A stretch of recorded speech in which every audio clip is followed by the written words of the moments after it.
हमारा जो एग्जाम है अब, जिसका टारगेट हमको रखना है, वो है CSIR 2024 जून मंथ के लिए, राइट? सभी का यही टारगेट है, या किसी ने दिसंबर वाला भी टारगेट बना रखा है कि मैम जून तो हम ट्रायल देंगे, दिसंबर वाला फाइनल करेंगे, ऐसा भी कुछ हो सकता है? तो आप लोगों को पता होगा कि जो CSIR का एग्जाम है जून ही है, बिल्कुल जून ही होना चाहिए। टारगेट ऐसा बनाओ कि मुझे ये करना है और इसको इस बार क्वालिफाई करना ही है, बार बार मैं नहीं पढ़ूंगा इतनी सारी यूनिट्स को, इस बार पढ़ के खत्म करो, है ना? एक बार पढ़ो, अच्छे से पढ़ो, जान लगा दो और उसको क्वालिफाई करके रख दो, हाँ मेरा एग्जाम खत्म। बार बार पढ़ने से और ज्यादा टेंशन, है ना, कितना ज्यादा परेशानी आती है, इतना सारा सिलेबस फिर से पढ़ो, सबकी यही प्रॉब्लम है। लेकिन एक बार अच्छे से पढ़ लो, एग्जाम क्वालिफाई हो जाएगा। अभी हम बताते हैं कैसे कैसे स्ट्रेटेजी रखनी है आप लोगों को। तो as you all know guys, CSIR में आप लोगों के पास एक होता है LS और एक होता है GRF, है ना? आपको क्यों करना है CSIR? आपको असिस्टेंट प्रोफेसर बनना है, तो असिस्टेंट प्रोफेसर किस में आएगा? LS में। अगर आपको रिसर्च में जाना है, फॉर एग्जाम्पल आप लोगों को PhD करनी है या फिर आपको किसी प्रोजेक्ट में जाना है, तो सबसे पहले जिसका JRF हो रखता है उनको ना प्रेफरेंस मिलती है अलग से। इंटरव्यू में जाओगे, JRF जो क्वालिफाइड स्टूडेंट्स होते हैं उनको काउंसलिंग में बहुत ज्यादा बेनिफिट मिलता है, उनके मार्क्स जो होते हैं इंटरव्यू में ज्यादा लगते ही हैं, ठीक है? और इसके अलावा सबसे बड़ा फेलोशिप, है ना? बिना फेलोशिप के PhD करना तो बिल्कुल भी नहीं हो सकती। मेरी खुद की फेलोशिप थी, मेरे पास JRF था, तो फेलोशिप के साथ ही PhD करो, मैं तो यही राय दूंगी। मजा है फेलोशिप के साथ ही, उसके बिना तो ऐसे लगेगा PhD एक सजा है ना, हो ही नहीं पाएगी। तो इसीलिए JRF की जो फेलोशिप है, आपको पता ही होगा, काफी ज्यादा ल्यूक्रेटिव अमाउंट है। हाइक के बाद 37K for JRF and 42,000 for SRF last के 3 इयर्स में, है ना? अभी हुआ है हाइक, मेरे टाइम पे तो कमी थी, अब ये बढ़ गई है। मेरे को सिर्फ 6 मंथ्स की मिली है ये हाइक वाली। तो इसी के साथ हमारा जो CSIR 2024 का आपको समझ में आ गया कि आपका टारगेट क्या है ना, आपको क्या क्यों चाहिए। सबसे पहले ये होना चाहिए, मुझे ये क्यों चाहिए, मुझे क्या करना है, मुझे इसकी कितनी जरूरत है। और मेरे हिसाब से जो MSc कर रहा है ना, उसके लिए नेट बिल्कुल मैंडेटरी सा है कि आपने MSc की थी तो आपने उसको जस्टिफाई कर दिया नेट क्लियर करके, वरना MSc क्यों करी थी, है ना? तो नेट क्लियर करने के बाद यूं है कि MSc का कुछ मतलब हो गया, आपने MSc की थी, नेट क्वालिफाई हो गया, now you are eligible for assistant professor and you are also eligible for the research projects PhD with fellowship. और फेलोशिप भी अच्छी खासी है, ऐसी ही लगेगी बिल्कुल जॉब्ड। कितनी फेलोशिप बताया ना, 37,000 स्टार्टिंग के 2 इयर्स में, और लास्ट के 3 इयर्स में 42,000, जब आपको जूनियर से सीनियर फेलो बना दिया जाता है, ठीक है? अब आगे चलते हैं। CSIR का ये तो हुआ हमारा एग्जाम। अब आप लोगों को पता होगा कि इसका पैटर्न क्या होता है ना? ये क्या हो गया,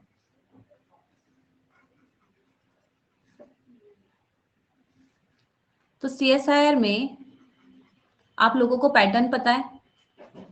सेकंड, आप लोगों को किसी भी एग्जाम की जब अगर आप प्रिपरेशन करते हो, सबसे पहले क्या देखते हैं? उसका सिलेबस, है ना? सिलेबस आपने देखा और आपने क्या देखा कि उसमें आई हुई है 13 यूनिट्स, राइट? इन 13 यूनिट्स में से आप लोगों को डिसाइड करना है जो आपकी बेस्ट है। अब आजकल का जो पैटर्न आ रहा है एग्जाम का, उसमें तो ये हो चुका है कि आपको सारी ही करनी पड़ेंगी, है ना? लेकिन सारी करना तो मैम बिल्कुल इम्पॉसिबल है। कैसे पॉसिबल है अभी सारी करना? और ऊपर से टाइम भी हमारे पास कम है, 3-4 महीने का टाइम है, वो भी हम देखेंगे कैसे अभी करेंगे अरेंज। लेकिन सिलेबस आपको कैसे रखना है, जो भी आप यूनिट्स कर रहे हो, ठीक है? फॉर एग्जाम्पल आपने 8-9 यूनिट्स हैं जिनको आपने फुली कवर कर लिया, ऑल्दो फुली हम कर भी नहीं पाते, हम 80% ही कवर करते हैं उसको, है ना? और जो रिमेनिंग यूनिट्स हैं उनको छोड़ना नहीं है कभी भी, उसके इंपॉर्टेंट टॉपिक्स करने हैं, है ना? Most important topics. तो सिलेबस में से देखना है 13 यूनिट्स में से कौन सी आपको फुली 80% करनी है, रिमेनिंग जो बच गई है उसका एटलीस्ट 50-60% मोस्ट इंपॉर्टेंट टॉपिक्स करने हैं, छोड़ना कुछ भी नहीं है। हर यूनिट में से बच्चा इतना पोर्शन होता ही है जो कि बार बार पूछा गया है फ्रिक्वेंटली, तो उसको तो आप छोड़ नहीं सकते। और थोड़ा सा पोर्शन 20% कुछ ऐसा होता है जो रेयरली पूछा गया है, उसको आप इजीली छोड़ सकते हो, है ना? फेलोशिप का पता चल गया। नेक्स्ट, अब देखो हमारे पास पैटर्न क्या क्या है, पैटर्न भी आपको पता ही है ना। अब आपको मैं एक बात बताती हूँ, दूसरी स्लाइड में बताती हूँ। देखो आप, मैं कैसे बोल सकती हूँ कि आप जो है एग्जाम को क्लियर कर सकते हो, क्रैक कर सकते हो। हमारे पास है 3 पार्ट, है ना, as you all know, part A, part B and part C, है ना, सबको पता है, ठीक है। नेक्स्ट, इसमें कितने क्वेश्चंस आते हैं बताओ? 20 क्वेश्चंस आते हैं, इसमें आते हैं 50, और इसमें कितने आते हैं? इसमें आते हैं 75, राइट। टोटल कितने हो गए जरा बताना? टोटल क्वेश्चन हो गया हमारे पास 145 क्वेश्चंस, ठीक है। अब इसमें से करने कितने हैं हमको, ये भी अलग है। 20 में से कितने करने हैं? 15, बिल्कुल। 50 में से 35, और 75 में से 25, है ना। -0.25 है यहाँ पे, नेगेटिव मार्किंग 0.25, और -1, 1/4 होती है। अगर मैं मार्क्स बताऊं आप लोगों को, बिल्कुल, तो ये है 30 मार्क्स का, ये है 70 मार्क्स की, and this is of 100 marks, है ना। आपको कितने 145 में से कितने क्वेश्चंस करने हैं बताओ जरा? 145 में से कितने करने हैं? 145 तो आए थे, जरा बताओ कितने करने हैं? 15 + 35 कितने हो गए? 50, और 25, 75 क्वेश्चंस हो गए। तो अगर आप ये 75 क्वेश्चंस करते हैं तो आपका पूरा का पूरा कितने मार्क्स हो गए? 200 मार्क्स हो गए। चॉइस पहले ही मिल गई आप लोगों को, 145 में से 75 क्वेश्चंस करने हैं, तब आपको 100% आ जाएगा, है ना। लेकिन 100% तो चाहिए ही नहीं, हमें सिर्फ आपका टारगेट क्या होना चाहिए? हमें सिर्फ एग्जाम क्वालिफाई करना है ना। वी वांट जेआरएफ, तो जेआरएफ चाहिए हमको बस। और उसके लिए कितने मार्क्स चाहिए? उसके लिए मैम अगर हमारा टारगेट जो है वो 125 का भी होगा ना, तो भी हमारा काम चल जाएगा, क्योंकि 115 to 120 की जो हमारी कट ऑफ गई है अभी भी, 125 का आप टारगेट रखोगे। अब 125 का टारगेट कैसे रख सकते हो? देखो कैसे आपका एग्जाम क्वालिफाई होगा, ध्यान से सुनना। इसमें से कितने क्वेश्चन थे? चलो हम आते हैं पार्ट सी पे। 75 में सबसे पहले आपको एग्जाम हॉल में पार्ट सी ही अटेंड करना होता है, राइट, क्योंकि पार्ट सी सबसे ज्यादा स्कोरिंग है। देखो 100 मार्क्स का, सीधा सीधा 100 मार्क्स का कहाँ से आ रहा है आपका? ये आ रहा है सीधा सीधा पार्ट सी से। तो 75 में से 25, एक क्वेश्चन करो, 3 छोड़ो, फिर एक क्वेश्चन करो, 2 छोड़ो, 1/3 करने हैं। 75, अगर आप पूरा सिलेबस अच्छे से पढ़ के 75 में से 25 क्वेश्चंस निकालने होंगे तो कर सकते हो ना, जिसमें से आप लोगों को मैच भी मिलेगा। मैच के ही 5-6 क्वेश्चंस आ गए तो इजीली हो जाएगा, एक भी ऑप्शन ठीक हुआ, बाकी सारे मैच कर जाते हैं। और फ्रॉम द फर्स्ट डे मेरी क्लासेस में तो मैं हमेशा पार्ट सी के क्वेश्चंस की प्रैक्टिस साथ साथ ही कराती हूँ, ठीक है। तो पार्ट सी अगर आपका बन रहा है अच्छे से, तो ये आपका एग्जाम कहीं नहीं गया, क्योंकि 25 बेस्ट 25 निकालने बिल्कुल भी मुश्किल नहीं होते अगर आपने अच्छे से सिलेबस कवर कर लिया है तो, ठीक है। क्योंकि जो मैच द कॉलम टाइप के क्वेश्चंस हैं, डायग्राम वाले हैं, फिगर्स इमेजेस वाले क्वेश्चंस आएंगे, और भी कुछ क्वेश्चंस होते हैं जो बड़ी बड़ी स्टेटमेंट्स के होते हैं, उनमें ही आपको कहीं ना कहीं हिंट मिल जाता है आंसर का भी, थोड़ा सा भी अगर आपने पढ़ रखा है, ठीक है। हाँ, बताते हैं अभी इस पे भी। देखो अब 100 में से मानो आपने पूरे 25 ही करने हैं अपने बेस्ट 25, और अगर गलती से यहाँ पे 3 आपके गलत भी हो गए, 22 ठीक हुए, तो कितने मार्क्स आए आपके? चलो आए यहाँ पे 85 कुछ मार्क्स, ठीक है। आपने पार्ट सी में, अब हमने किया 25 क्वेश्चंस, लेकिन 3 गलत हो सकते हैं, नेगेटिव मार्किंग भी है, तो हमारे 15 मार्क्स कट हो गए, हमारे 85। नेक्स्ट चलते हैं पार्ट बी पे। पार्ट बी पे देखो, सुनो ध्यान से, पार्ट बी में आपको करने हैं 50 में से 35, लेकिन आपको सबसे ज्यादा ध्यान रखना है कि पार्ट बी में ही गलती होती है, ठीक है। ये है रिस्की, क्योंकि पार्ट बी में आते हैं 1 वर्ड वाले, और इतने कंफ्यूजिंग होते हैं, इतने घुमावदार क्वेश्चंस होते हैं कि पार्ट बी ही गड़बड़ कराएगा। तो पार्ट बी में आप लोगों को जो 100% श्योर है ना, वो ढूंढने हैं। अब 50 में से आप कितने कर सकते हो? 20-22 क्वेश्चन तो कर सकते हो ना, 20-22 क्वेश्चन भी कर सकते हो, 15-20 भी कर सकते हो, जब भी काम चल जाएगा। अभी हम कैलकुलेशन करेंगे, देखना, ठीक है, तो यहाँ से कितने मार्क्स बन सकते हैं आप लोगों के? यहाँ से अगर हम सोचें, हमने मैम चलो 20 ही आते थे, 20 करें, ठीक है, 20 करें, 5 गलत हो गए, तो कितने मार्क्स बन जाएंगे बताइए जरा। कुछ आपके बनेंगे इसमें 15 टू 30 माइनस 2.5, तो चलो हम यहाँ पे लगा लेते हैं कि 25 मार्क्स बन गए। हमने ज्यादा नेगेटिव कर दिए, ठीक है, ज्यादा नेगेटिव हो गए मैम, हमारे 25 नंबर ही आए इसमें। अब कितने हो गए, ऐड करते जाना, ठीक है, देखना आपका कितना इजीली एग्जाम हो जाएगा ये वाला। बस थोड़ी सी आपको टाइम मैनेजमेंट सही रखनी है और एग्जाम को करने का तरीका, क्वेश्चन सिलेक्ट करने का तरीका ये सही रखना है, ठीक है। अब पार्ट ए को हम बिल्कुल नहीं छोड़ सकते। पहले वाले जो स्टूडेंट्स होते थे ना, पार्ट ए को अटेम्प्ट सोचते थे ना ही करें, लेकिन अभी पार्ट ए आपको पता है पूरी 1 यूनिट जितनी वेटेज रख रहा है, तो पार्ट ए को तो छोड़ने का कोई प्लान रखना ही मत। इसमें से कुछ 5-6 क्वेश्चंस तो हमेशा ऐसे आते हैं जो आप इजीली कर सकते हो, ठीक है। ये क्या हो गया पेन को, लेकिन अगर आपने प्रिपेयर करा है, साथ साथ एक सर है वो पूरी जो पार्ट ए की स्ट्रेटेजी है टॉपिक वाइज कराएंगे चैप्टर्स को, तो इसमें से आप आराम से 9 to 10 क्वेश्चंस का टारगेट रख सकते हो, जिसमें से अगर आपके 7-8 भी ठीक हो जाते हैं ना, तो भी आपका जो काम है वो हो जाएगा। 7-8 ठीक हो गए मान लो, और भी गलत हो गए, 3-4 गलत हो गए, आपके यहाँ पे आए, बस यहाँ पे आए आपके 12 to 15 मार्क्स आए। अब जरा ऐड करो कितने मार्क्स आए हमारे, गलत भी करे हमने सही भी करे तो कितने मार्क्स आए, हो गए 120 प्लस, बताइए जरा।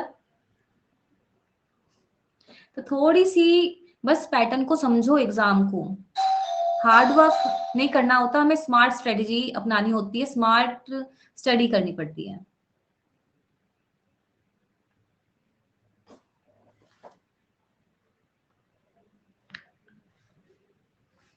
अब हम बात करते हैं हमारी स्ट्रेटेजी की, ठीक है।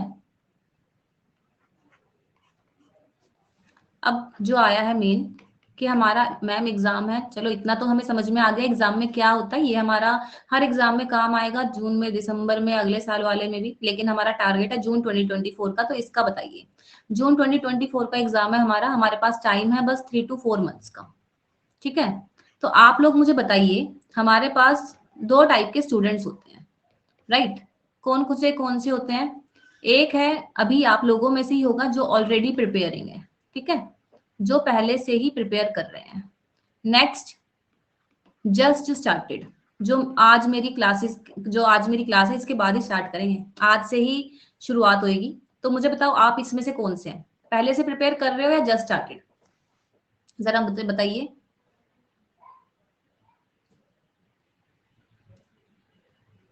आज वाले आज ही स्टार्ट करोगे,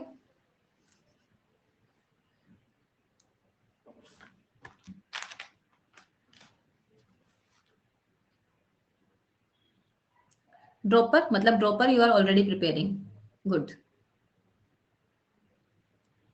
देखो आपकी जो क्वालिफिकेशन है, यू हैव डन बीएससी, है ना, and you might be MSc appearing और पास्ड आउट, है ना, दो ही हो सकते हैं केस, या तो अपीयरिंग है या पास्ड आउट है।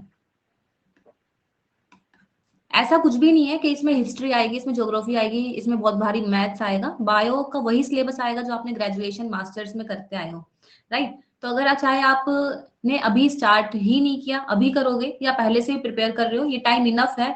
अगर आप सच में चाहते हो कि आपका एग्जाम क्वालिफाई हो जाए, तो इन 3 to 4 मंथ्स में ना आपको जबरदस्त पढ़ाई करनी पड़ेगी, पूरा एग्जाम को फोकस करना पड़ेगा। अगर आप चाहते हो आपको दोबारा ना पढ़ना पड़े, तो ये 3 से 4 महीने तक बिल्कुल जान लगा के पढ़ाई कर लो, राइट। तो एमएससी अपीयरिंग है या पास आउट है, आप अपने सिलेबस के टच में हो, आप सिलेबस के टच में है, आपको पता है सेल बायो, बायोकेमिस्ट्री, मोल बायो, इन सब में क्या क्या होता है। तो ऐसा बिल्कुल भी नहीं है कि आपको एकदम से मैं बताऊंगी खिलजी के बारे में या मैं आपको बताऊंगी ज्योग्राफी के बारे में।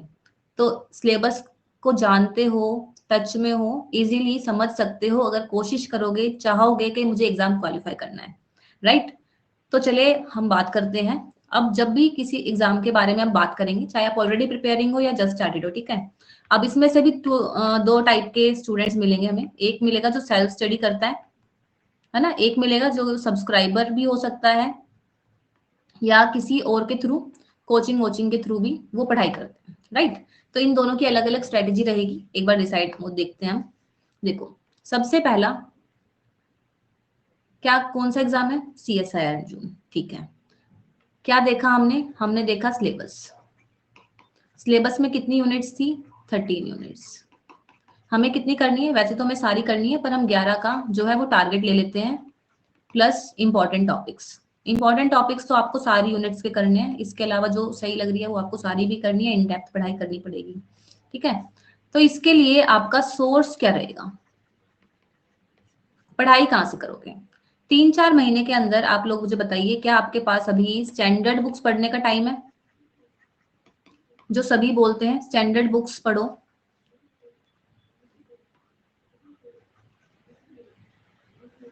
तो स्टैंडर्ड बुक्स पढ़ने का तो अभी जो है टाइम कंज्यूमिंग प्रोसेस है, लेकिन आप लोगों के पास अभी इतना टाइम नहीं है कि आप लोग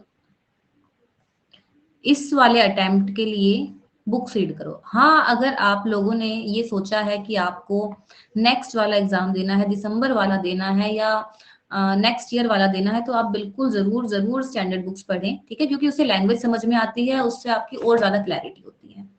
नेक्स्ट होते हैं आप लोगों के पास क्लास नोट्स या फिर खुद के बनाए हुए नोट्स, है ना, और प्रैक्टिस करने के लिए PYQs प्लस क्वेश्चन प्रैक्टिस के लिए MSQs। ये आपके रहते हैं सोर्स। अब जो बच्चा खुद से पढ़ रहा है, राइट, जो खुद से सेल्फ स्टडी कर रहा है, अगर उसके पास इनमें से कुछ सोर्सेज है या और उसके बेसिक्स अच्छे से क्लियर है ना, तो वो बिल्कुल सेल्फ स्टडी करके साथ में बस रिवीजन करे और क्वेश्चन प्रैक्टिस करे, PYQs करे भर भर के। अभी हम आएंगे PYQs के ऊपर भी, तो वो कोशिश कर सकता है एग्जाम को पढ़ने के लिए भी। हाँ, लेकिन इतना टाइम नहीं है कि आप पूरी की पूरी स्टैंडर्ड बुक्स को रेफर करोगे। अभी टाइम है, आप जो अपने नोट्स हैं उनको करते रहें, जो ऑलरेडी प्रिपेयरिंग है ना। एकदम से अभी करोगे तो बुक्स मत पढ़ना, नोट्स से ही पढ़ना, क्योंकि अभी टाइम नहीं है बेटा कि आप इस जून 2024 के लिए स्टैंडर्ड बुक्स रेफर करोगे। अब जो बच्चे कोचिंग में जाते हैं या सब्सक्राइबर, उनके लिए जो ये स्टैंडर्ड बुक्स वाला ऑप्शन होता है ना, कट हो जाता है। क्यों? क्योंकि जो उनको कंटेंट मिलता है वो सारी की सारी बुक्स से लिया होता है ना। तो वो सारा का सारा कंपाइल्ड उनको नोट्स मिलते हैं, जो टीचर्स ने खुद ही बढ़िया बढ़िया जो सोर्सेज हैं, बुक्स हैं, रिसर्च पेपर्स हैं, या फिर और भी जो साइट्स होती हैं, पबमेड होता है, उनसे वो नोट्स लेके नए नए टॉपिक्स को इंक्लूड कर रखा होता है ना। तो इसमें क्या है, अगर आपको टाइम सेव करना है और आपको लगता है कि मैम मुझे तो जून वाला ही चाहिए, 3 महीने में मेरे को क्लियर करना है, तो आप इस वाले ऑप्शन को भी देख सकते हैं, राइट। फ्री वाला अनिल आएगा, स्पेशल क्लासेस होंगी, यूट्यूब पर भी होंगी, है ना। इसके साथ साथ ऐसा नहीं है कि बस यही है, प्लस में ही क्लासेस आएंगी आपकी यूट्यूब पर।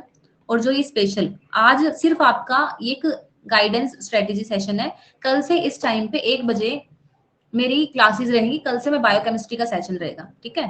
तो आपने सबसे पहले अपना सोर्स देख लिया, आपको कैसे कैसे करना है। नेक्स्ट हमारा, जब आपकी इतनी प्रिपरेशन हो गई है ना, कि अब आपने सोर्सेज देख लिए हैं, नोट्स वोट्स आ गए हैं आप लोगों के पास, कि अब आप लोगों को क्या करना है, ठीक है। तो जो सेकंड फर्स्ट होता है स्टडी मटेरियल, है ना, स्टडी मटेरियल में आगे हमारे सोर्सेज। नेक्स्ट जब आप पढ़ लोगे तो नेक्स्ट स्टेप क्या होता है किसी भी एग्जाम के लिए, बताइए जरा? प्रैक्टिस करना। कहाँ से प्रैक्टिस करना? PYQ से प्रैक्टिस करना, क्योंकि PYQ ही इतने ज्यादा होते हैं कि आप जो एक्स्ट्रा क्वेश्चंस है ना, उनका टाइम ही नहीं मिल पाता। क्यों? आपको पता है 145 क्वेश्चंस आते हैं CSIR में, है ना, और 2 शिफ्ट S1 S2, और कितने हो गए 145 टू 290, है ना। और एक साल में कितने पेपर होते हैं? अब इसको भी 2 से मल्टीप्लाई कर लो, 500 प्लस क्वेश्चंस आप लोगों को मिल रहे हैं 1 ईयर में। पिछले 5 साल के कर लिए आप लोगों ने, आपको आराम से 2000 के अराउंड क्वेश्चंस मिल जाएंगे, जो बहुत हैं। और ये हम किसकी बात कर रहे हैं? सिर्फ CSIR की। तो CSIR के क्वेश्चंस प्रैक्टिस कर सकते हैं आप। इसके अलावा DBT के, GAT B के, ICMR के, और बताओ टिफर के,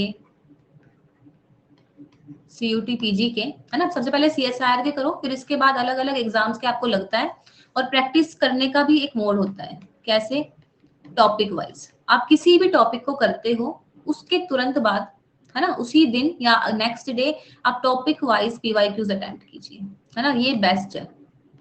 अगर आपको लगता है आपको यूनिट वाइज करना है तो यूनिट वाइज में थोड़ा सा रिस्क है कि आप लोग 15 दिन 20 दिन बाद जो है उसको लगाएंगे, और अगर कोई भी मिस्टेक आई कि आपको पढ़ने में या प्रिपेयर करने में अगर कुछ चेंज करना है कि आपको थोड़ा कम पढ़ना है ज्यादा पढ़ना है या उस तरीके से आप पढ़ ही नहीं रहे हो जिस टाइप से क्वेश्चन आ रहे हैं, तो गड़बड़ हो जाएगी। तो बेस्ट क्या रहेगा, आप टॉपिक वाइज ही लगाइए, है ना।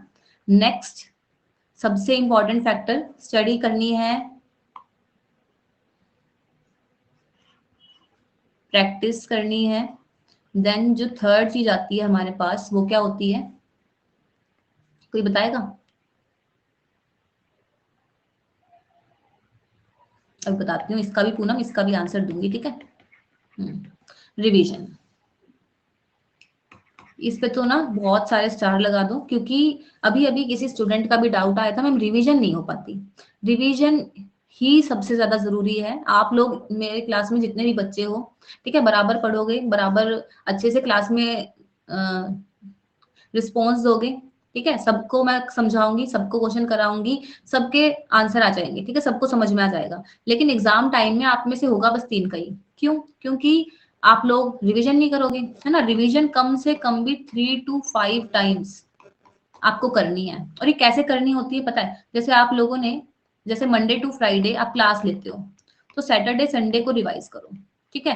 तो ये कैसे हो गया, वीकली।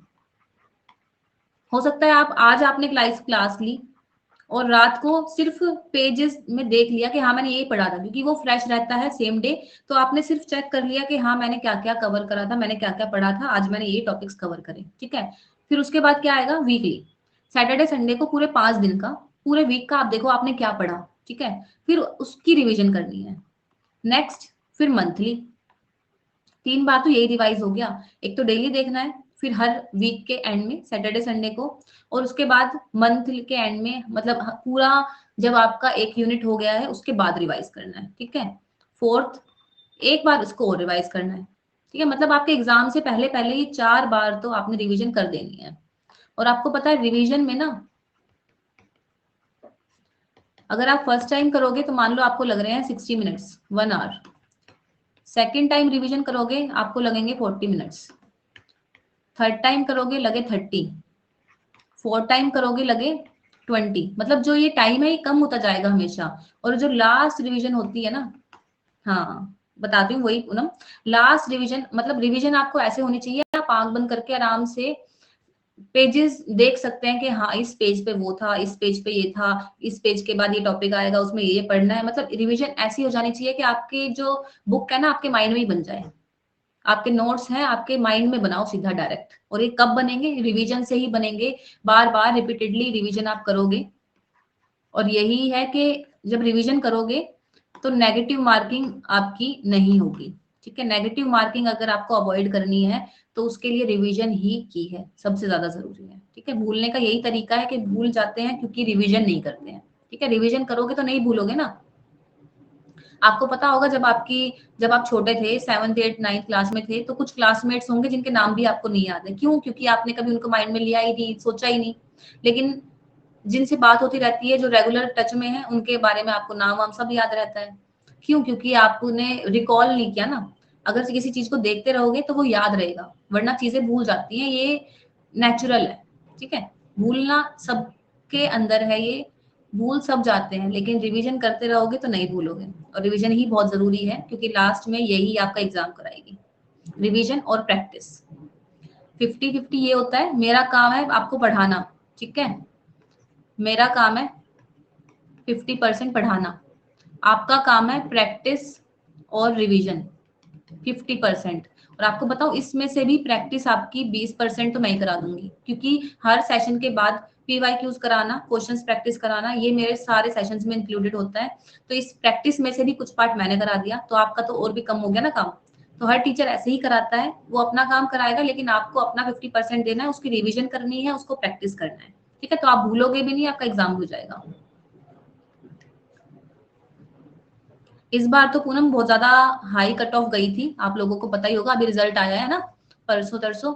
तो हाई कट ऑफ थी इस बार दिसंबर 2023 में। तो एम हाई टारगेट, अपना टारगेट हाई रखना। जेआरएफ जो गई है वो गई है 99.21 पे, तो इसलिए अपना टारगेट है हाई रखो, क्योंकि सीटें इस बार कम थी जेआरएफ की, इसीलिए ये हो सकता है कि इसका जो परसेंटाइल है वो ज्यादा गई है। मार्क्स आपके 117 to 120 के अराउंड होंगे शायद से।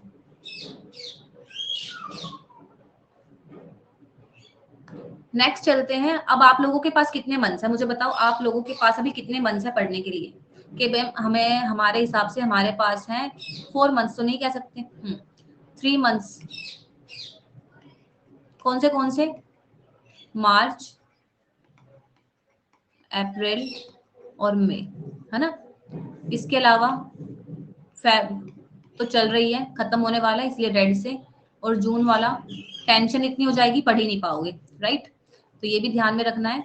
तो देखो, जैसे जैसे टाइम जाएगा ना, अभी फेब जा रही है, फिर मार्च जाएगा, फिर अप्रैल, फिर मई, तो आपका जो पैनिक लेवल है ना वो बढ़ जाएगा। हाँ, ये कैसे सिलेबस होगा, इतना सारा सिलेबस, इतनी सारी यूनिट्स कैसे करें?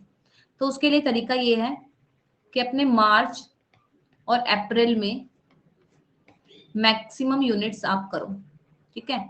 मैक्सिमम यूनिट्स आप कवर कर लोगे तो मई में पैनिक नहीं करोगे। तो इसीलिए अपनी जो स्पीड है ना, अपनी जो कैपेसिटी है, इसको बढ़ाओ। मार्च अप्रैल में ऐसे भी नहीं बोलते, अच्छे से गियर लगा दो, बढ़िया मीटर खींच दो अपना मार्च अप्रैल के लिए, बढ़िया से ज्यादा। एटलीस्ट मार्च में 3 यूनिट कर रहे हो, अप्रैल में 3 कर रहे हो, अभी फेब से भी स्टार्ट कर दोगे तो आपकी अप्रैल तक यूनिट्स हो जाएंगी, 6-7 यूनिट्स भी हो जाएंगी, तो आपको लगेगा कि हाँ अभी हमारा सही चल रहा है, थोड़ा हमें कुछ आता है, क्योंकि पीवाईक्यूज होते हैं, पीवाईक्यूज सॉल्व होंगे तो आपका कॉन्फिडेंस अपने आप ही इंक्रीज होता है, राइट। तो मैक्सिमम यूनिट्स करनी पड़ेगी आपको मार्च अप्रैल तक, ताकि आपका पैनिक लेवल ना हो। अगर आप अभी स्लो चलेंगे, धीरे धीरे गाड़ी चलाएंगे अपनी, तो लास्ट में क्या होगा, मई में आप सोचोगे या अप्रैल के लास्ट में आप सोचोगे कैसे करें अब, है ना। तो इतना सारा सिलेबस है, फिर तो आपको ऐसे कुछ दिखेगा ही नहीं, चारों तरफ अंधेरा अंधेरा दिखाई देगा, बस कुछ भी लो नहीं मिलेगी, बिल्कुल भी रोशनी की। तो इसीलिए स्टार्टिंग में ही मार्च अप्रैल से ही, अभी से ही, बल्कि आज से ही अपना जो है टारगेट बढ़ाओ, अपने जो आवर्स है ना, स्टडी आवर्स, इनको बढ़ाओ भाई, है ना। 3 कैसे हो सकता है एक मंथ में, वही बता रही हूँ मैं, ठीक है। देखो, सो लेट्स कम टू, आज कितनी तारीख है, आज है 22 फरवरी, 23 फरवरी, मतलब कल से। तो देखो, अगर आपको सच में, पहले सोच लो करना है नहीं करना, ठीक है, मेहनत लगेगी बहुत ज्यादा। आपका टारगेट है जून का, ठीक है। जिन्होंने ऑलरेडी यूनिट्स कवर करी हैं वो क्या करेंगे, वो रिवीजन भी करेंगे साथ साथ, और उनको भी एक यूनिट को पूरा टाइम फिर से देना पड़ेगा, नोट्स वगैरह रीड करने पड़ेंगे, ताकि जो भी लैग पीछे हो रहा है, जो भी कमियां हो रही हैं वो दूर हो सके, है ना। रिवीजन के साथ साथ क्वेश्चन प्रैक्टिस भी करनी पड़ेगी, जो पहले से प्रिपेयर कर रहे हैं। लेकिन जो अभी भी कर रहे हैं, करना शुरू कर रहे हैं, कुछ टॉपिक ही करे हैं जिन्होंने, वो क्या कर सकते हैं, देखो, अभी आप लोग एक साथ मिनिमम 2 यूनिट्स, कम से कम 2 यूनिट करें, मैक्सिमम 3 यूनिट करें, ठीक है। अगर आप 2 यूनिट ले रहे हैं ना, तो इसका जो टारगेट है वो 20 दिन का ही लो, ठीक है। लेकिन अगर आपको 3 यूनिट करनी है तो आप 1 मंथ का ले सकते हैं, समझ में आ रहा है। अगर आपको 2 यूनिट करनी है दिन में डेली, मैं तो मैम 3 घंटे तो 1 यूनिट पढ़ूंगा, एक मुश्किल सी, एक इजी सी, है ना, एक टफ, एक इजी, जो आपको लगती है, क्योंकि सब बच्चों के लिए अपनी अलग अलग यूनिट्स होती हैं। तो मिनिमम 2 यूनिट आपको करनी है डेली, मैक्सिमम 3 यूनिट्स करनी है, ठीक है। 1 मंथ के अंदर हो जाएगी, तो आपकी मार्च अप्रैल मई, मार्च अप्रैल मई 3 3 3, तो 9 यूनिट्स का आप टारगेट ले सकते हो, ठीक है। Plus revision, plus PYQs. आपको छोड़ना नहीं है कि मैं लास्ट मंथ में जाके रिवीजन करूंगा, बिल्कुल भी नहीं, डिजास्टर हो जाएगा। आपको साथ साथ रिवीजन करनी है, साथ साथ पीवाईक्यूज प्रैक्टिस करने हैं, रिवीजन भी साथ साथ आगे तक भी करते जानी है, ठीक है। बिल्कुल छोड़ नहीं सकते किसी भी चीज को, वरना भूल जाओगे। तो इसी तरीके से मार्च अप्रैल मई तक 9 यूनिट होगी आप लोगों की, ठीक है। और अभी कुछ फेब के दिन है, कुछ जून के दिन है, तो आप इजीली 10 प्लस यूनिट्स का टारगेट ले सकते हैं, ठीक है। और कुछ आपने अगर पहले से पढ़ा भी हुआ है तो आप इसको और ज्यादा स्पीड अप कर सकते हैं इन टाइम को। ये टाइम मैंने अपने अकॉर्डिंग बताया 20 दिन का, आप इसको कम ज्यादा भी कर सकते हैं, क्योंकि देखो क्या होता है, पर्सन टू पर्सन वेरी करता है ना। ये एक बच्चा है ए, ये दूसरा बच्चा है बी, इसको एक चीज याद करने में 1 आवर लगता है, इसको वही चीज याद करने में 2 आवर्स लगते हैं, ठीक है। और इसके अलावा ये फ्री है, क्यों, ये एमएससी पास आउट है, या फिर ये एमएससी में है लेकिन इसके कॉलेज में अटेंडेंस कंपलसरी नहीं है ना, ये मतलब छुट्टी कर सकते हैं, टाइम है पढ़ने का, तो मतलब इनके पास टाइम की कोई भी बाउंडेशन नहीं है, तो ये आराम से पूरे दिन में कितने आवर्स दे सकते हैं, 8 to 10 आवर्स इजीली दे सकते हैं। अब ये बच्चा है बेचारा, ये क्या करता है, इसको कभी कभी तो वो कॉलेज जाना पड़ता है एमएससी क्लासेस में, या फिर ये एमएससी तो पास आउट है लेकिन ये इसने लैब में प्रोजेक्ट ज्वाइन कर रखा है, ठीक है, या ये कोई जॉब करता है साथ साथ में, तो सबके दिक्कत है अपनी अपनी। इसीलिए ये क्या है, ये सिर्फ 5 to 6 आवर्स ही एक दिन में दे सकते हैं, तो लेकिन ये जो टाइम है ये तो कम पड़ गया है ना। तो इसीलिए क्या करना पड़ेगा आप लोगों को, अगर आप 3 सब्जेक्ट कर रहे हैं एक दिन में 1.5 आवर फॉर ईच सब्जेक्ट, तो कितने हो गए 4.5 प्लस 1.5 रिवीजन। लेकिन अगर आपका 8 to 10 आवर्स का है, जो कि यही होना चाहिए अगर आपको सच में जून 2024 को टारगेट करना है, तो 8 से 10 घंटे तो पक्का देने ही पड़ेंगे, इससे ज्यादा भी देने पड़ सकते हैं, ठीक है, 10 से ज्यादा 11 भी हो सकता है, लेकिन धीरे धीरे मतलब धीरे धीरे ही ये होगा। सबसे ज्यादा जरूरी है कंसिस्टेंसी। हो सकता है कभी आपको डीमोटिवेशन हो, पढ़ने का मन ना करे, उस दिन 1 घंटा पढ़ लो, ठीक है, 2 घंटे पढ़ लो, ठीक है। जिस दिन अच्छा मोटिवेशन हो, खूब मन कर रहा है, उस दिन आप 12 घंटे पढ़ लो, है ना, क्योंकि अलग अलग मूड होता है, किसी दिन किसी ने कुछ बोल दिया, किसी दिन कुछ नहीं, किसी ने कुछ बोल दिया, अलग अलग बच्चों की अलग अलग प्रॉब्लम्स भी तो होती है ना, कॉलेज जा रहे हैं वहां पे कुछ गड़बड़ हो गई, सबकी अपनी अपनी दिक्कतें हैं, सबके अपने अपने मूड स्विंग्स हैं, तो हो सकता है कुछ दुर्घटना हो जाए, है ना, मन ना करे पढ़ने का, तो 1 घंटा 2 घंटा 3 घंटा, या हो सकता है कि आपका बीच में गैप ही आ जाए, है ना, ये जो मैंने बोला 1-2 दिन का मैम पढ़ाई नहीं हुई, है ना, तो इसीलिए इन सब को हैंडल करते करते देखो सभी के साथ प्रॉब्लम आएगी, सबका सेम है, कुछ भी ऐसा नहीं है कि सबके पास सब कुछ बिल्कुल स्मूथली चल रहा है, नहीं, सबकी लाइफ में कुछ ना कुछ होता ही रहता है डेली ना डेली। हो सकता है कभी किसी को आज पूरा दिन मिल जाए पढ़ने के लिए, कल किसी को इतना बिजी हो जाए, फंक्शन आ जाए, कुछ पढ़ ही ना पाए, तो इसीलिए ये सोचो सबके साथ यही प्रॉब्लम है, लेकिन आप लोगों को क्या चाहिए, आपको अपने टारगेट को, अपने एम को नहीं भूलना, ठीक है, अपने एम पे फोकस रखना है कि मुझे क्यों जीआरएफ चाहिए, मुझे फेलोशिप चाहिए, मुझे नेट क्वालिफाई करना है, बिल्कुल मुझे पीएचडी में जाके एनरोल होना है, मुझे फेलोशिप चाहिए। तो इसीलिए अपना जो भी पीछे छूट जाता है उसमें आप लोग क्या कर सकते हो, सैटरडे संडेज में कवर कर सकते हो, ठीक है। मोल बायो में लैक ऑपरोन टॉपिक स्किप कर सकते हैं या नहीं, करना चाहिए आप लोगों को, स्किप मत करो, इसको कर लो, इसमें से क्वेश्चंस आते हैं। तो अब आप लोगों को पता ही है कि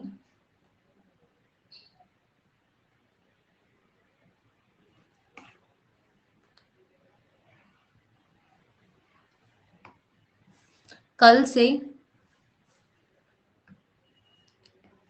23 फेब से एक नया बैच स्टार्ट होने जा रहा है, ठीक है, जिसमें क्या होगा, 3 क्लासेस पर डे होंगी, जिसमें से मेरा जो रहेगा फर्स्ट यूनिट जो मैं कवर कराऊंगी, वो सबसे ज्यादा बच्चों को जिसमें प्रॉब्लम आती है वो रहेगी बायोकेमिस्ट्री, तो ये है प्लस की बात। और बाकी 2 एजुकेटर्स है, बाकी अलग एजुकेटर्स अलग सब्जेक्ट को कवर करेंगे। इससे ज्यादा आपको प्रॉफिट ये है, बताऊं क्या फायदा है, एक सब्सक्रिप्शन लेने से सिर्फ एक बैच नहीं मिलता, आपको सारे एजुकेटर्स की सारी क्लास मिल जाती है, रिकॉर्डेड फॉर्म में भी, लाइव फॉर्म में भी, आपको जो सब्जेक्ट जो यूनिट जिस एजुकेटर से समझ में आए, जो आपके साथ ट्यूनिंग सही हो जाए, उसके आप उससे आप पढ़िए, है ना, कोई ऐसा नहीं है कि सिर्फ एक सब्जेक्ट के लिए एक ही एजुकेटर है, नहीं, आप किसी और को भी फॉलो कर सकते हैं, उससे पढ़ सकते हैं, लेकिन आपको समझ में आना चाहिए जिससे आपकी ट्यूनिंग मैच हो जाए, है ना, तो फ्रीक्वेंसी मैच होनी चाहिए, पढ़ने वाले की भी पढ़ाने वाले की भी, तो अगर वो सब कुछ मैच हो रहा है तो आप उसको फॉलो कीजिए, उससे पढ़िए। नेक्स्ट जो हमारी फ्री सेशन रहेंगे वो यूट्यूब पर प्लस जहाँ पे अभी हमारी क्लास चल रही है फिलहाल स्पेशल क्लासेस में 1 बजे, कल भी है परसों भी है, जिसमें हम बायोकेमिस्ट्री कवर करेंगे। ठीक है अभिजीत, मैं अभी तो फिलहाल फर्स्ट मेरी बायोकेमिस्ट्री रहेगी। ठीक है मैं बता देती हूँ, बायोकेमिस्ट्री, मॉलिक्यूलर बायोलॉजी, ये दो तो मेरी है ही 100% जो भी आएंगी स्टार्टिंग में। ठीक है इसके बाद भी जो भी यूनिट्स आप लोगों को लगेगा कि आपको पढ़नी है, जो भी डाउट रहेगा, ठीक है, बायोटेक की हो गई या मेथड्स इन बायोटेक्नोलॉजी की हो गई, प्लांट फिजियोलॉजी, सेल बायो, ये हम कवर करेंगे। ठीक है यूट्यूब पर भी होगी क्लासेस और अन अकेडमी के स्पेशल पे भी होंगी। यूनिट 13 में कोई स्ट्रेटेजी, हाँ यूनिट 13 वाली है, लेकिन उसको अच्छे से पढ़ोगे प्रैक्टिस से समझ के। ठीक है आपको रटना नहीं है किसी भी चीज को, अपना जो भी है कंसेप्ट बिल्ड करना है और फिर उसको 100% समझ में आ जाए, फिर उसको अप्लाई करना है, क्योंकि एक्सपेरिमेंटल बेस्ड क्वेश्चंस आएंगे, उनको आप रट नहीं सकते हो, थ्योरेटिकल नहीं है ना वो। जो हमारा यूनिट 13 है वो थ्योरेटिकल नहीं है, like cell bio, like plant physio, जिसमें आपको याद करना है। मॉल बायो में आपको एंजाइम याद करने हैं, मान लो आपको इनिबिटर्स याद करने हैं, रटना नहीं है, रटने वाली चीज रटो। इनिबिटर्स के नाम है, एंटीबायोटिक्स के नाम है, ठीक है, जिसका जो रोल है, जीन्स के नाम है, एंजाइम्स के नाम है, वो रटने वाली चीजें रट लो, लेकिन समझने वाली समझो ताकि आप उसको इम्प्लीमेंट कर सको अच्छे से।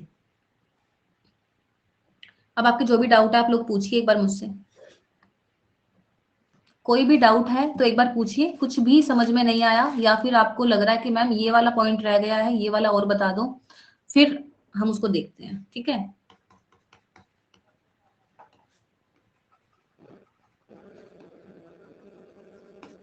टाइम मैनेजमेंट करनी है आपको। ठीक है आपको दिन में स्लॉट्स में पढ़ना है, टेक ब्रेक्स। मैं ये बोलूंगी, देखो अगर आप लोगों के पास ना, ये क्या हो जाता है पता नहीं इसको, तो अगर आप लोगों का कुछ दिन में काम है, लाइक आप लोगों को कॉलेज जाना है, यूनिवर्सिटी जाना है, या आपको कोई जॉब करनी है, लैब का काम है, तो आप ऐसे कर सकते हैं, क्योंकि सबका अलग अलग शेड्यूल है, तो मैं ये नहीं बोल सकती सुबह पढ़ो, क्योंकि हो सकता है किसी से सुबह उठा ही ना जाता हो। ठीक है मैं ये भी नहीं बोल सकती कि रात को पढ़ो, 2 बजे तक पढ़ो, 3 बजे तक पढ़ो, क्या पता कोई अर्ली बर्ड हो, है ना, कोई अर्ली बर्ड होता है, कोई लेट आउल होता है। तो इस अकॉर्डिंग आप लोगों को मॉर्निंग में या इवनिंग में, ठीक है, या 12 बजे तक, 11 बजे तक, 1 बजे तक, जैसे भी सूट हो, आप 2 2 आवर्स के स्लॉट लीजिए। ठीक है कम से कम भी 3, 2 2 घंटे के 3 स्लॉट्स में आप पढ़ो, एक सब्जेक्ट उठाओ, उसको पढ़ो, रिवाइज करो, रखो। ठीक है अगर लाइव नहीं ले पाते हो तो रिकॉर्डेड क्लास भी ले सकते हो, कोई दिक्कत नहीं है इसमें। पर आपको ब्रेक ले लेके पढ़ना है, इससे क्या होगा, ज्यादा एफिशिएंटली आप पढ़ सकते हो। मतलब ये रिसर्च हुई थी कि कौन बच्चे ज्यादा अच्छा जो है रिजल्ट शो करते हैं, तो उसमें यही था, जो बच्चा ब्रेक ले लेके पढ़ता है ना, एक स्लॉट उसने लिया, 2 घंटे पढ़ा, ब्रेक ले लिया 10 15 मिनट का, फिर पढ़ा, या फिर उसने 2 घंटे का उसने कुछ काम था वो करा, अपने अपने काम होते हैं, लाइक जो भी हमारा डेली रूटीन में काम है, उनको आप प्रेफरेंस में रखो कि भाई मुझे ये वाला काम करना है, उसके बाद मैं फ्री हूँ, मुझे पढ़ना है, फिर 2 घंटे मुझे तब पढ़ना है, 2 घंटे मुझे मानो कॉलेज में ही पढ़ के आना है। ठीक है फ्री क्लास मिलेगी, मैं वहाँ पढ़ूंगी, बाकी बच्चों की तरह पार्क में नहीं बैठूंगी, कैंटीन में नहीं बैठूंगी, बाहर घूमने नहीं जाऊंगी, तो मैं पढ़ रही हूँ। तो 3 महीने आपने दे दिए डायरेक्ट पढ़ाई को। घर पे आने के बाद आपको है कि मुझे रात को सोने से पहले 2 घंटे पढ़ना है, तो 6 घंटे ना बेटा, तो बहुत ईजी है निकालना। ठीक है चाहे आप कुछ भी करते हैं, 6 से 8 घंटे आप निकाल सकते हैं। 8 से 10 निकालने में है कि मेरे को ये भी काम रहता है, मुझे वो करना रहता है, तो आपको एक्स्ट्रा एफर्ट्स लगाने पड़ेंगे। बस 6 to 8 आवर्स, अगर आपको एग्जाम सच में क्वालिफाई करना है, डेडिकेटेडली करना है, बिल्कुल डिटरमाइंड हो आपके मुझे करना ही करना है, तो आपको 8 घंटे देने पड़ेंगे, क्योंकि अभी आपके पास टाइम कम है। या तो अगर आपको 3 4 घंटे पढ़ना था बस, तो आपको पिछले 3 4 महीने पहले से तैयारी स्टार्ट करनी चाहिए थी, बट दिस टाइम जो बिल्कुल सामने है पेपर, तो ज्यादा ही पढ़ना पड़ेगा, राइट। यूट्यूब पे कितने बजे क्लासेस होगी आपको बता दिया जाएगा, और सारी तो नहीं होगी स्वस्ति, हमारी रहेंगी प्लस पे स्पेशल क्लासेस, और कहाँ रहेगी, और रहेगी हमारी यूट्यूब पर। ठीक है आपको नोटिफिकेशन के लिए आप मेरा टेलीग्राम चैनल जो है वो ज्वाइन कर सकते हैं। ठीक है नीलम 10 लिखोगे, आपको टेलीग्राम का लिंक मिल जाएगा, आप वहां पर ज्वाइन कीजिए और इसके बाद जो भी क्लासेस की नोटिफिकेशन आएगी, चाहे वो यूट्यूब की हो या वो स्पेशल की हो, क्योंकि हो सकता है क्लासेस एक दिन पहले ही आए, है ना, टाइम ना हो, रीशेड्यूल हो जाए या किसी और वजह से कोई स्लॉट अवेलेबल ना हो, मुझे टाइम अलग करना पड़ रहा है, मैं बोल रही हूँ आपको 4 बजे लूंगी लेकिन मेरी क्लास जा रही है यूट्यूब पे 3 बजे, तो वो आपकी मिस हो जाएगी, तो इसीलिए आप जो है टेलीग्राम ग्रुप ज्वाइन कर लीजिए ताकि आपको नोटिफिकेशन टाइम से मिल जाए। ठीक है, नीलम 10 आप लिखोगे मिल जाएगा आपको लिंक। मैं कॉपी पेस्ट करती हूँ, 1 सेकंड दीजिए मुझे, ठीक है। बाकी जो भी डाउट है आप पूछिए।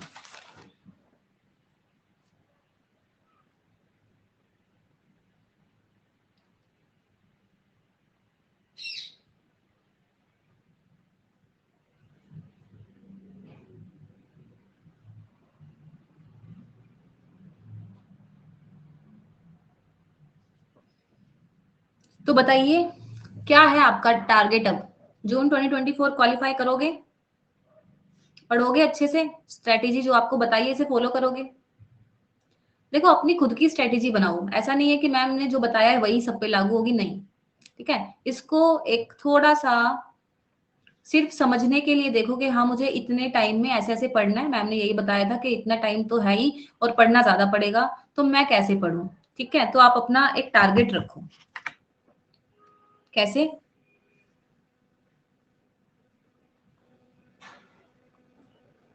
आपको रखना है, कहाँ गया पेन,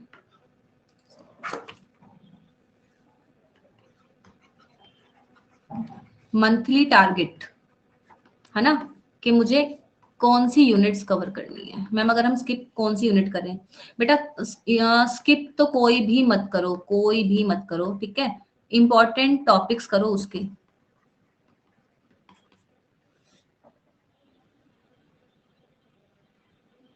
हाँ इसीलिए है, पर टाइम कम है, मंथली टारगेट रखो, फिर अपना डेली या फिर वीकली टारगेट बनाओ जो आपको कवर करना ही करना है। हो सकता है आप किसी दिन कम पढ़ो, हो सकता है किसी दिन ज्यादा पढ़ो, है ना, किसी दिन कम आवर्स पढ़ रहे हो, एक दिन का गैप भी आ सकता है बीच में, काम पढ़ सकते हैं कुछ भी, लेकिन आपको अपना जो टारगेट है वो पूरा करना है, ठीक है। जो हम शेड्यूल बनाते हैं उसको हार्ड एंड फास्ट शेड्यूल मत बनाओ जो आपके लिए भी ऐसे स्ट्रेस भरा हो जाए कि टेंशन हो रही है, आपको पढ़ना था लेकिन आप तो क्या कर रहे हो, खाना भी नहीं खा रहे हो फिर पढ़ रहे हो, ऐसा मत रखो। थोड़ा सा लिनियंसी रखना उसमें कि आपको टारगेट है मेरा, मुझे ये पढ़ना है और मेरे को ये यूनिट कवर करनी है या मुझे पर्टिकुलर टॉपिक पूरा करना है और ये मैं करूंगा, ठीक है। आज का ये काम है, 2 दिन का ये काम है, एक वीक का ये काम है।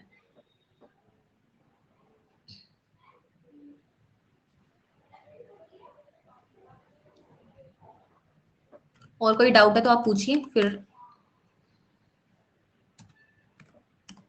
कल से मेरी क्लासेस रहेंगी, ठीक है। कल हमारा सबसे पहले है बायोकेमिस्ट्री का सेशन जिसमें मैं इंपॉर्टेंट टॉपिक्स लेके आऊंगी। हाँ इसके एक ये बात भी है, आपको जो भी लगता है पर्टिकुलर टॉपिक या पर्टिकुलर यूनिट, ठीक है, तो आप मुझे मैसेज करोगे। ज्यादा अगर स्टूडेंट्स की डिमांड रहेगी तो ऑन स्टूडेंट डिमांड मैं वो टॉपिक आपको करा दूंगी।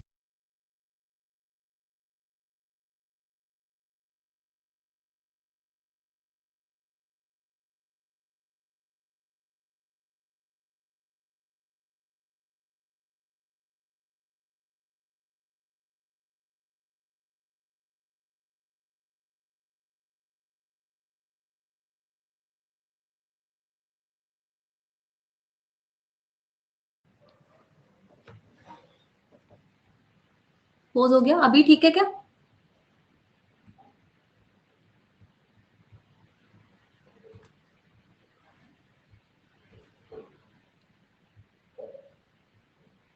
ओके,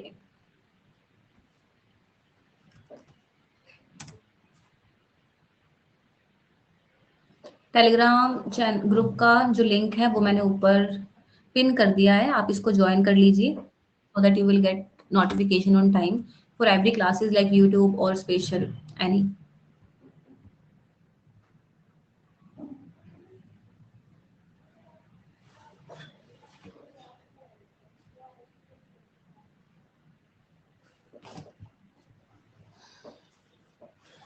वैसे आप लोग मुझे बता सकते हैं आप लोगों को कौन कौन सी यूनिट्स में प्रॉब्लम आती है, ठीक है, ताकि हम उसका एक अच्छे से शेड्यूल बनाएं कि इस 3 महीने में कौन सी यूनिट्स को हम कवर करेंगे इन special classes.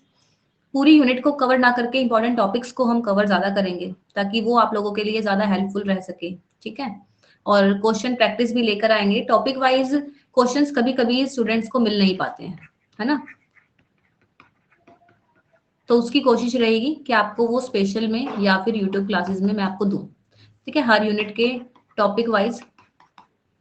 Ma'am PYQ per day कर सकते हैं क्या? बिल्कुल, पीवाईक्यू पर डे करने हैं आप लोगों को, जो भी आप टॉपिक पढ़ रहे हैं ना उसके, लिखा है मैंने किसी ना किसी स्लाइड में, तो टॉपिक वाइज ही करने हैं।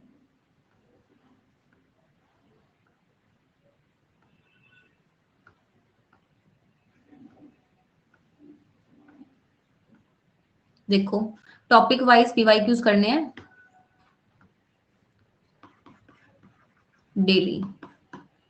Biochemistry, molecular biology, techniques, I know these problems. ये वाली यूनिट, ये वाले तो मुझे कितने बच्चे बोलते हैं मैम इनमें ही दिक्कत है, बट मोल बायो में नहीं आती दिक्कत पढ़ने के बाद, बायोकेमिस्ट्री में भी नहीं आती, टेक्निक्स में ये एक बार अच्छे से पढ़ लो ना, मतलब बात क्या हो जाती है, बच्चों ने पहले ही माइंड में बना रखा है। जब आप यूनिट डिसाइड करते हैं, स्टूडेंट्स जब यूनिट डिसाइड करते हैं तो वो पहले सुनते हैं चारों तरफ की बातें। अच्छा, जैसे आपने बोला कि ना अभिजीत को स्वस्ति ने बोला भाई बायोकेमिस्ट्री टफ है, तो वो पहले ही उसको निकाल देगा, बायोकेमिस्ट्री नहीं करूंगा, बायोकेमिस्ट्री छोड़ के जाऊंगा, बायोकेमिस्ट्री टफ है। तो ये पहले से ही माइंडसेट बन जाता है कि बायोकेमिस्ट्री टफ है, बायोटेक्नोलॉजी टेक्निक्स वाले से क्वेश्चन सॉल्व नहीं होते, प्रॉब्लम आती है, लेकिन ऐसा नहीं होता, कभी कभी इतने इजी क्वेश्चंस भी आते हैं, अगर आपने थोड़ा सा पढ़ा हुआ है, थोड़ा कंसेप्ट लगाओगे, कंसेप्ट क्लियर हो चुका है, तो उसमें अप्लाई करके वो क्वेश्चन हो जाता है, ठीक है। तो पहले से प्रिजम्पशन मत बनाओ कि ये टफ है, ये नहीं हो पाएगा, एक बार समझने की कोशिश करो इस तरीके से कि मुझे समझना है क्योंकि क्वेश्चन आएगा तो करना है, तो वो टॉपिक हो जाएगा, ठीक है, थोड़ा इंटरेस्ट लेकर आओ। सभी स्टूडेंट्स की बात कर रही हूँ मैं, सभी का ये होता है कि ये टॉपिक मुश्किल है, नहीं हो पाएगा, पर वो हो जाता है, खुद से कोशिश करो। हाँ, खुद से कोशिश करो।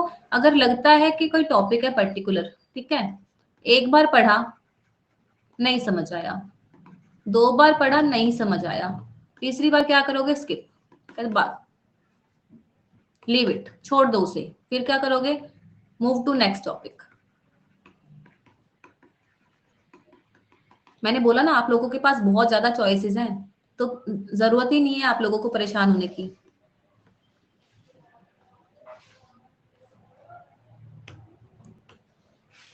देखो हमारे पास 145 क्वेश्चन थे, करे कितने हमने? 10 और 25 मान ले यहाँ से, 10 और 25 35, और यहाँ से 25 60। तो जरा सोचो कि आप लोगों ने 145 क्वेश्चंस में से सिर्फ 60 क्वेश्चंस अटेम्प्ट करे हैं, तो आपके 120 प्लस मार्क्स इजीली आ सकते हैं, ठीक है, और वो भी नेगेटिव वेगेटिव सब हटाने के बाद, ठीक है, नेगेटिव एक्सक्लूड करने के बाद आप लोगों के 145 क्वेश्चन में से 60 कर रहे हैं आपने, तो आपके 120 आए मार्क्स। तो क्या टफ है? नहीं ना, आप इजीली टॉपिक छोड़ सकते हैं क्योंकि आप लोगों के पास चॉइस बहुत ज्यादा है, लेकिन जो भी टॉपिक करो उसको आधा अधूरा मत करना, उसको 100% करना, उसकी रिवीजन करना कि उससे क्वेश्चन आए तो वो जाए ना। कैसा होता है कितनी बार हम पढ़ते रहते हैं और एक इजी सा भी क्वेश्चन नहीं आ पाता ना, तो बड़ी डीमोटिवेट हो जाते हैं बच्चे, परेशान हो जाते हैं कि हमसे ये भी नहीं हो रहा तो कैसे होगा। लेकिन आप लोगों को रिवाइज करना है, अच्छे से पढ़ना है, कंसेप्ट अप्लाई करना है, तो हो जाएगा क्वेश्चन। बस आप लोगों को अब सिर्फ आपका एक ही काम है, पढ़ना। Ma'am please try to cover the topics on YouTube too. हाँ स्वस्ति, यूट्यूब पर भी होंगी, स्पेशल क्लासेस भी होंगी, देखो यहाँ पर भी ये वाली क्लास फ्री है, तो यहाँ पर भी जो क्लासेस होंगी होंगी दोनों जगह, यूट्यूब पर भी होंगी, यहाँ भी होंगी, और अलग अलग टॉपिक्स पर होंगी, सेम क्लासेस नहीं होंगी, अलग अलग होंगी। तो आपको जहां से कंटेंट मिल रहा है आप उसको लीजिए, है ना।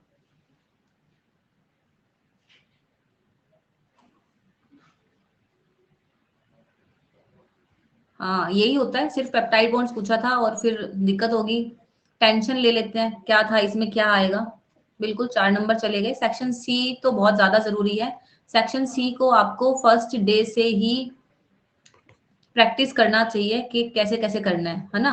जब आप अभी देखो आपका जो काम है पीवाई क्यूज प्रैक्टिस करने का, जब भी आप पीवाईक्यू प्रैक्टिस करोगे आपके पास बी सेक्शन के क्वेश्चन आते हैं और आपके पास सी सेक्शन के क्वेश्चन आते हैं। तो कोशिश कीजिए कि ये वाला जो है 1-2 मिनट में, 1-2 मिनट में आपका हो रहा है आराम से, और सी वाला 2-3 मिनट में हो रहा है। ऐसा नहीं है कि बिल्कुल भी आप 10 मिनट में कर रहे हो और फिर हो रहा है, नहीं, ऐसे नहीं हो पाएगा। अपना टाइम धीरे धीरे कम करो। हो सकता है पहले आपका 5-6 मिनट में हुआ था, ठीक है, पहले 5-6 मिनट में हुआ था, लेकिन आपने प्रैक्टिस करी, वो 3-4 पे आया, फिर वो 2-3 पे आया। तो इस तरीके से ही टाइम रिड्यूस होगा क्वेश्चन प्रैक्टिस करने का, क्योंकि आपके पास लास्ट में टाइम ही जो है मैनेजमेंट करनी आनी चाहिए। 3 घंटे मिलेंगे, जो 3 महीने की आप तैयारी कर रहे हो, इसको अटेम्प्ट करने के लिए सिर्फ 3 घंटे ही मिलेंगे, 3 आवर्स का टाइम रहेगा। तो अफेक्टिवली उसको आज से ही डे 1 से अपनी पीवाईक्यू प्रैक्टिस करो, ताकि कोई भी आपकी प्रॉब्लम ना आए, छूटे ना बस, ठीक है। क्वेश्चन, क्योंकि ऐसे लगता है घर आके पार्ट ए के जो क्वेश्चंस होते हैं ना, उसको भी टाइम देना होता है। तो पार्ट ए के क्वेश्चन जो लगता है इजी है, जल्दी है, कम टाइम में हो जाएंगे, उनको सॉल्व कर लेना चाहिए। तो पार्ट ए का भी जो हमारा एप्टीट्यूड का पार्ट है, इसको छोड़ना नहीं है, इसको भी धीरे धीरे कुछ कुछ क्वेश्चंस प्रैक्टिस करते रहने हैं, क्योंकि आजकल पेपर का लेवल ऐसा बढ़ गया है, क्वेश्चंस का लेवल बढ़ गया है ना। 20% क्वेश्चंस जो हैं वो थोड़े अनसर्टेन आते हैं, पता नहीं कहीं से, आपको लगता है नहीं तो पढ़े ही नहीं है, पढ़े नहीं है। तो इसी को कंपेंसेट करने के लिए हमें पार्ट ए की जरूरत पड़ेगी अब।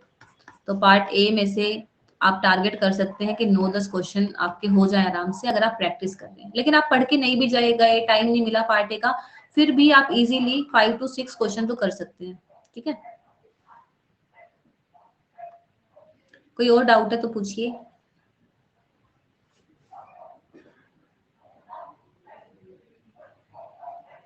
अभी हम सेशन को यहाँ पर रोकते हैं, जो भी आपके डाउट्स हैं अब हम वो लेते हैं।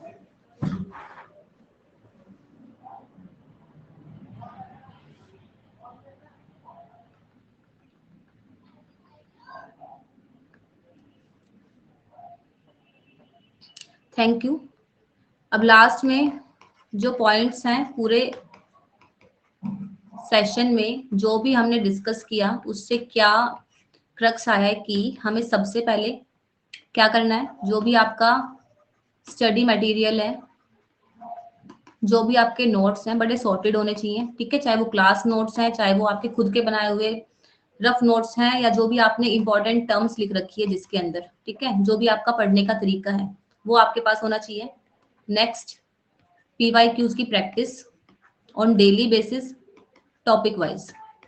जो भी आप पढ़ रहे हैं डेली के डेली उसको टॉपिक वाइज प्रैक्टिस कर रहे हैं। नेक्स्ट, आपको रिवीजन करनी है।